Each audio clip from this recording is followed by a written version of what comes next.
Wow. So, do you think our program is ready already because of green?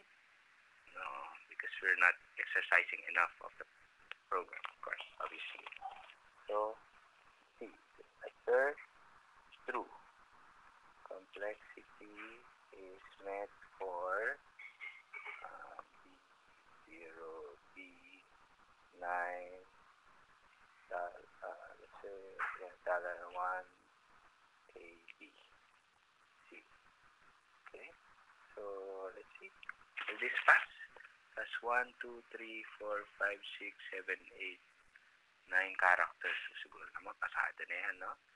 And we have these digits, 2 digits, and 1 symbol. So, dapat papasa na yan. Okay, so, let's see. Should be true. Okay. Of course, it failed here because for line 22, okay, so take note. At line 22, it tells you which line in the test code the assertion failed. Okay, so you know which one failed, which is this. Okay, so why don't we just say turn len of input password is greater than or equal to this minimum length. Right? After all, if the password is greater than the minimum length or equal to the minimum length, then it should pass. Okay, great. Yes. Okay, now what about an 8-character password but does not meet the other requirements? B, C, D, E, F, G, H. Okay, so let's run this. It's gonna fail. Okay, so what do you think we need to do? Okay, we need to count.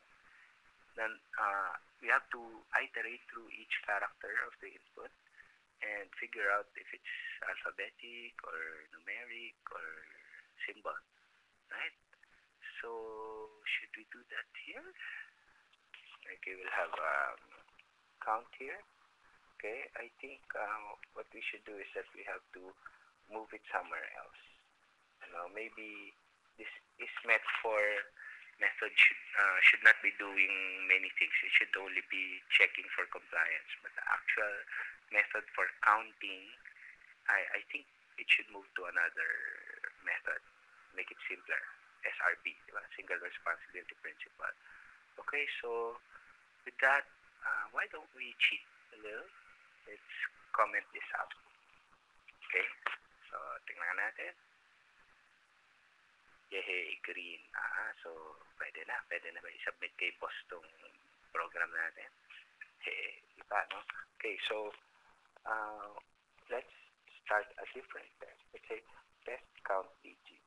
Okay, so we will expose a method with the password complexity class to actually count the number of digits in the input and say how many numeric digits are there.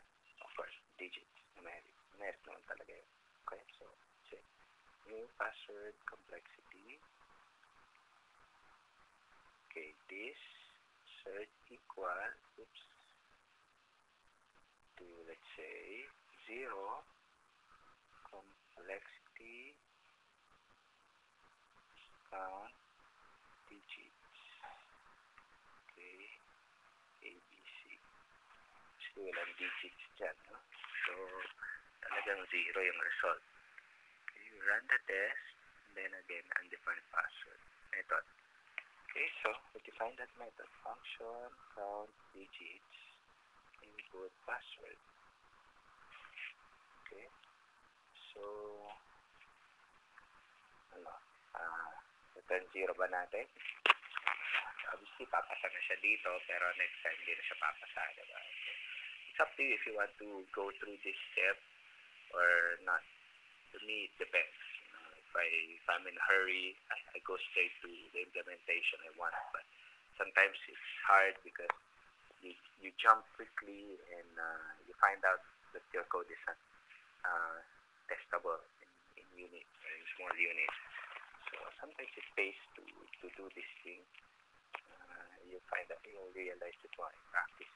Okay, so this assert equal, say, 2 digits. That's a password. Okay, complexity, count digits, B0, B9, $1, ABC. Ilang digits yan? Dalawa, di ba? Okay, so it should count with 2. Okay, again, red. Okay, because integer 2 differs from integer 0. Okay, so simple test is kind enough to tell you where the error is. 928, which is this.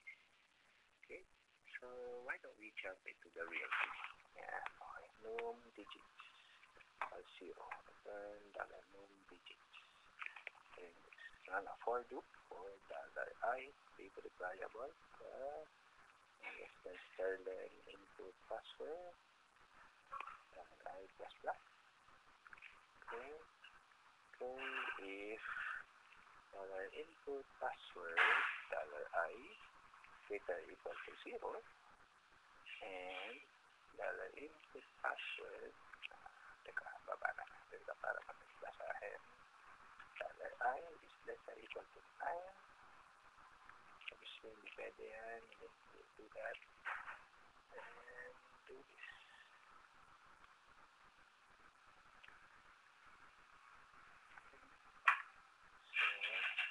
So, digits plus plus.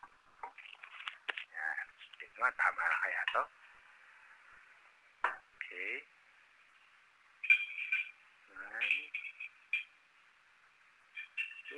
Okay, still error.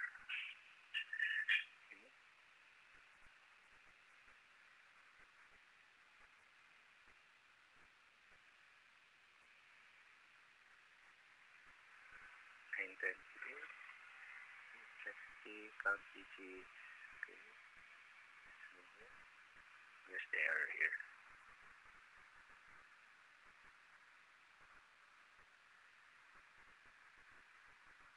Okay, so failing.